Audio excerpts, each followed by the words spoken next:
Hi hello నమస్తే welcome to social post. నేను మీ యాంకర్ పప్పు. ఈ రోజు మనతో స్పెషల్ గెస్ట్ ఉన్నారండి. ఆ గెస్ట్ ఎవరు కాదు, మన అడ్వకేట్ భరత్ రెడ్డి గారు ఉన్నారు. కొన్ని న్యాయపరమైన చట్టపరమైన సందేహాలు సార్ని అడిగి తెలుసుకోవడానికి ప్రయత్నిద్దాం. నమస్తే సార్. హలో అండి. సార్, డిజిటల్ అయిపోయింది ఇప్పుడు. ధరణి అనేది సర్వే నెంబర్స్తో పాటు అన్నీ చూడగలుగుతాం. ఇప్పుడు ఈ మధ్యకాలం మన ప్రభుత్వం వచ్చిన తర్వాత ధరణి అనేది తీసేయాలదే అంటున్నారు. ధరణి ఉండడం బెస్టా, తీసేయడం బెస్టా సార్? సో 2 థింగ్స్ అండి. డిజిటలైజేషన్ ఆఫ్ రికార్డ్స్ ఎవరు కూడా కాదనరు. అంతా ఒక దగ్గర ఆన్లైన్ ఉంటే ప్రతి వాళ్ళకి యాక్సెసిబిలిటీ ఉంటుంది, అంతా బాగానే. కానీ ధరణితోటి మేజర్గా వస్తున్న ఇష్యూస్ ఏంటంటే అన్ని కేటగిరీస్కి ధరణి కేటర్ చేయట్లేదు. సే ఫర్ ఎగ్జాంపుల్, ఒక చిన్న ఊర్లో ఎవరో ఒక అతను ఎన్నడో సాదామైన కాగితం మీద ఊర్లలో వెనకటికంతా అలాగే కొనుక్కున్నారు, తెల్ల కాగితం మీద. ఈవెన్ కొన్ని చోట్ల నోటి మాట మీద కొనుక్కునే కూడా ఉన్నాయి. ఇవాళ ధరణిలో పొసెషన్, కబ్జా అనే కాలం లేదు. సో వెనకటి సాదా బైనామాల మీద కొనుక్కున్న వాళ్ళు ఎవరైతే ఉన్నారో వాళ్ళకి ఎక్కడా కూడా రిజిస్టర్డ్ సేల్ డీడ్ ఉండదు. కాబట్టి వెనకటి కాలంలో రికార్డ్స్ మెయింటైన్ చేసినప్పుడు కనీసము భూమి మీద కబ్జాలో ఎవరున్నారు అనేది రాసేవాళ్ళు. ధరణిలో ఎప్పుడైతే ఆ కాలం పోయిందో కొన్ని చట్టాలు ఉన్నాయి. ఇట్లా సాదా బైనామాల మీద కొనుక్కున్న వారు కానీ, ప్రొటెక్టెడ్ టెనెంట్స్ అంటారు, వెనకటికి రక్షిత కౌలుదారులు అంటారు. సో వీళ్ళకు కూడా ఇట్లాంటి వాళ్ళ రైట్స్ ఎక్కడ రికగ్నైజ్ చేయలేదు.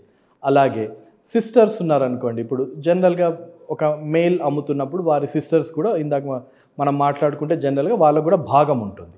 ఆ సిస్టర్స్ తోటి కొంతమంది ఏం చేస్తారు, అప్పుడు ఎంతో కొంత వాళ్ళకి ఇవ్వడమో అట్లాంటివి జరుగుతాయి. సో ఎప్పుడైతే వాళ్ళకి ఫైనాన్షియల్గా వాళ్ళకి సాటిస్ఫై అవుతారో వాళ్ళని కన్సెంటింగ్ పార్టీస్గా యాడ్ చేయడానికి ప్రావిజన్స్ ఇట్లాంటివి కొంచెం తక్కువగా ఉన్నాయి. సో ధరణి ఫర్ డిజిటలైజేషన్ ఎవరు తప్పు పట్టట్లేదు, కానీ ఇట్ నీడ్స్ టు కేటర్ బెటర్. ఇంకోటి ఏంటంటే గ్రౌండ్ లెవెల్లో ఉండే గ్రామ వార్డ్ సచివాలయం ఎంఆర్ఓ ఆఫీసుల వరకు ఉండే పవర్స్ని తీసేసి ఇప్పుడు సెంట్రలైజ్డ్గా కలెక్టర్స్కి ఇచ్చినారు పవర్. సో కలెక్టర్ ఎప్పుడైతే ఇవ్వాలో చాలా తక్కువ మందికి కలెక్టర్ ఆఫీస్ దాకా వెళ్ళే యాక్సెస్ ఉండదు, కాబట్టి అదొక ఇబ్బంది. సో ఇట్లాంటి వాటిని కనుక కరెక్ట్ చేసుకుంటే డిజిటల్ ప్లాట్ఫామ్ జనరల్గా ఎవరైనా ప్రిఫర్ చేస్తారు.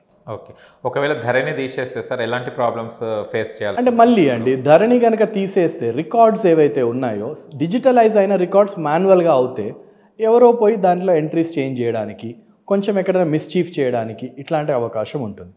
At the same time Dharani operators కూడా చాలా అడ్డగోలుగా సంపాదించిన వాళ్ళది కూడా మనము చాలా మీడియాలో కూడా చూసాము. ఎప్పుడైనా ఏంటంటే అన్చెక్డ్ పవర్ ఎవరైతే సింగిల్ పర్సన్కి ఉంటుందో అక్కడ తను ఎంతో ఆనెస్ట్ అయితే తప్పితే అతని దగ్గర నుంచి జెన్యూనిటీ ఎక్స్పెక్ట్ చేయడం కష్టం. సో అది కనుక కరెక్ట్ చేసుకోగలిగితే Dharani is actually a good platform.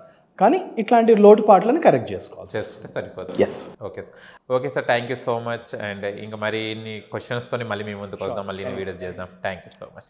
చూశారు కదా ఫ్రెండ్స్, మా వీడియో కన్నా నచ్చితే లైక్ చేయండి, షేర్ చేయండి, కామెంట్ చేయండి, సబ్స్క్రైబ్ చేయండి ఛానల్. అక్కడ గంట సింబల్ టంగున కొట్టాను. నేను మీ యాంకర్ పప్పు. Bye bye.